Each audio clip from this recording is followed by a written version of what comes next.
ദശാബ്ദങ്ങളായി ഗുരുവായൂരിലെത്തുന്ന തീർത്ഥാടകരുടെ ആശ്രയമായിരുന്ന KTDC Nandanam hotel ഓർമ്മയാകുന്നു. കെട്ടിടത്തിന്റെ കാലപ്പഴക്കം മൂലമുള്ള ബലക്ഷയമാണ് പെട്ടെന്നുള്ള അടച്ചുപൂട്ടലിന് കാരണമായത്. ലാഭകരമായി പ്രവർത്തിച്ചിരുന്ന ഒരു സർക്കാർ സ്ഥാപനം ഇത്തരത്തിൽ പ്രവർത്തനം അവസാനിപ്പിക്കുന്നത് ജീവനക്കാർക്കും നാട്ടുകാർക്കും ഒരുപോലെ വേദനയാവുകയാണ്. 1977 മെയ് 18 അന്നത്തെ ടൂറിസം മന്ത്രിയായിരുന്ന CH മുഹമ്മദ് കോയയാണ് കെട്ടിടം നാടിന് സമർപ്പിച്ചത്. 45 മുറികൾ, വിശാലമായ കല്യാണ മണ്ഡപം, റെസ്റ്റോറന്റ് എന്നിവ ഇവിടെ പ്രവർത്തിച്ചിരുന്നു. KTDCയുടെ കീഴിൽ സംസ്ഥാനത്ത് ഏറ്റവും ലാഭകരമായി പ്രവർത്തിച്ചിരുന്ന സ്ഥാപനങ്ങളിൽ ഒന്നായിരുന്നു ഇത്. സാധാരണക്കാർക്ക് താങ്ങാനാവുന്ന നിരക്കിൽ ഗുണമേന്മയുള്ള സേവനം ഉറപ്പാക്കിയിരുന്നതിനാൽ നന്ദനത്തിന് എപ്പോഴും വലിയ തിരക്ക് അനുഭവപ്പെട്ടിരുന്നു. അടച്ചുപൂട്ടലും ജീവനക്കാരുടെ മാറ്റവും കഴിഞ്ഞ ഓണക്കാലത്ത് പായസമേള ഉൾപ്പെടെ വൻ വിജയകരമായി നടത്തിയ ശേഷമാണ് ഒക്ടോബർ 20 പൂട്ടൽ നടപടികളിലേക്ക് നീങ്ങിയത്.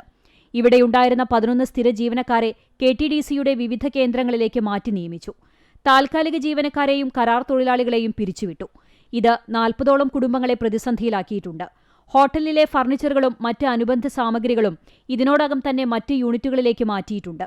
കെട്ടിടം അപകടാവസ്ഥയിലാണെന്ന സാങ്കേതിക റിപ്പോർട്ടിനെ തുടർന്നാണ് കർശന നടപടിയെന്ന് KTDC ഉദ്യോഗസ്ഥർ വ്യക്തമാക്കി. എന്നാൽ നന്ദനത്തിന്റെ സേവനം പൂർണ്ണമായും നിർത്തലാക്കില്ല. നിലവിലുള്ള ബലക്ഷയമുള്ള കെട്ടിടം പൂർണ്ണമായും പൊളിച്ചു നീക്കും. ആധുനിക സൗകര്യങ്ങളോടുകൂടിയ പുതിയൊരു കെട്ടിടം ഇതേ സ്ഥാനത്ത് നിർമ്മിക്കുന്നതിനുള്ള പ്രാരംഭ നടപടികൾ ആരംഭിച്ചു കഴിഞ്ഞതായും അധികൃതർ വ്യക്തമാക്കി. ഭക്തജനങ്ങൾക്ക് ഏറെ പ്രിയപ്പെട്ട ഈ കേന്ദ്രം എത്രയും വേഗം പുനർനിർമ്മിച്ച് ജനങ്ങൾക്കായി തുറന്നുകൊടുക്കുമെന്ന പ്രതീക്ഷയിലാണ് ഗുരുവായൂരിലെത്തുന്ന തീർത്ഥാടകർ.